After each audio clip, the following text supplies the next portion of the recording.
Hello everybody. In this video I want to go over one of the assignments in the Learning to Teach Canvas course, and that is the assignment on organizing your course navigation list. I think this is one of the most simple things to do in Canvas, but also one of the most important things to do in Canvas. And that's because when you're given your official course site from the district, it's going to have a ton of links on the left, and here's some here, and a lot of these links your students and you will never use, so there's no point in having them here because they just create a lot of confusion and cognitive stress and all of that other stuff that take away from your learning. You want your students to be able to get to your content as quick as possible. So to do this assignment, we're going to go into our course, our sandbox course, which I just did, and you're going to click on the settings link at the very bottom left of the course navigation list. So we'll go down and click on settings. Then we're going to select the navigation tab, which is right here, kind of in the upper area here. And from here, you're going to see two lists. You have the list on the top, which is active items in the list here that should match these two lists. And then you have a list at the bottom, which is items that are hidden from students. And you can easily hide stuff that you're not going to use. So the way I kind of judge it is if I don't know what it is, chances are I'm not going to use it. So my credentials, if your course isn't giving out badges, and this is really something most courses don't give out badges, just hide that there. Labster, if you're not a science teacher that's using virtual labs, you can hide that one.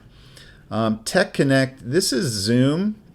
If you are using Zoom, I would actually drag this one up higher if you are going to do Zoom meetings with your students. If you're not going to do live Zoom meetings, you can hide that one, but I'm going to use that one. And also you have conferences. This is the kind of built-in sort of web conferencing tool from Canvas. Because I'm going to use Zoom, I'm not going to use conferences, so I can just lose that one. Collaborations, I'm going to lose this one as well. This is kind of for group assignments, but I don't really want to use that. Confer Zoom, this is the older version of Tech Connect. So again, you only need one web conferencing tool if you're going to use them. So I'm going to lose that one, and so on. Attendance, I'm not taking attendance in an online class. Modules, now modules are quite important in my course. All of my stuff is in modules, so I'm going to actually drag that one up higher. And syllabus shouldn't be buried down here. So I'm going to put syllabus up here as well. So I'm going to have home, announcements, syllabus. And so you can see that what I'm doing is I'm reordering, and I'm also hiding stuff I don't think the students need to see. And it's important, if you hide something, you yourself are not going to lose access to it in most cases if it's something important. So for instance, pages. Pages are like where you're going to have your lecture content. You can enter text, image, videos. But in most cases, you're not going to have your students click on pages. They're going to click in modules. And that's where you can show your pages in a more ordered sequence.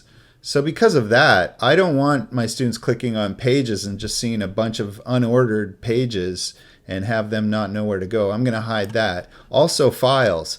I put everything in my modules, so I don't need files. I don't need my students to click on files.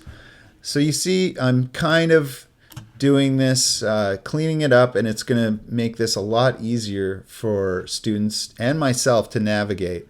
People, this is my roster.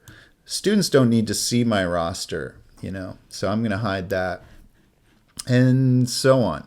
Quizzes, I'm going to move a little higher.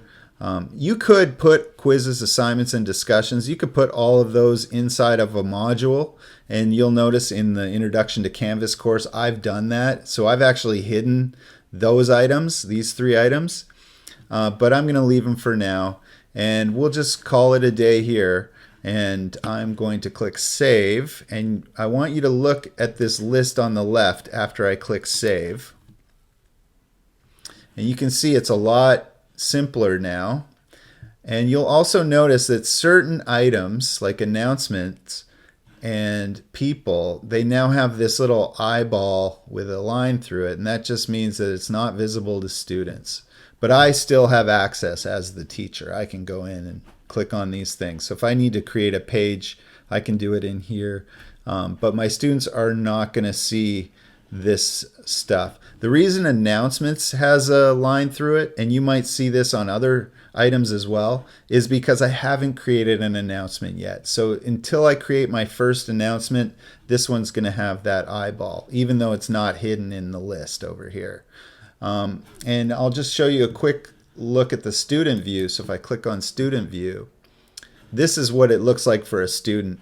And this is a lot easier on your eyes and on your brain to just have this many items. So that's the first part of this assignment. I'm not going to get into the second part in this video, which is about creating a syllabus and uploading an accessible syllabus. Hopefully we'll do that later on, but that's it for now. I just wanted to show you the basics of streamlining your course navigation list in Canvas. Thanks for watching.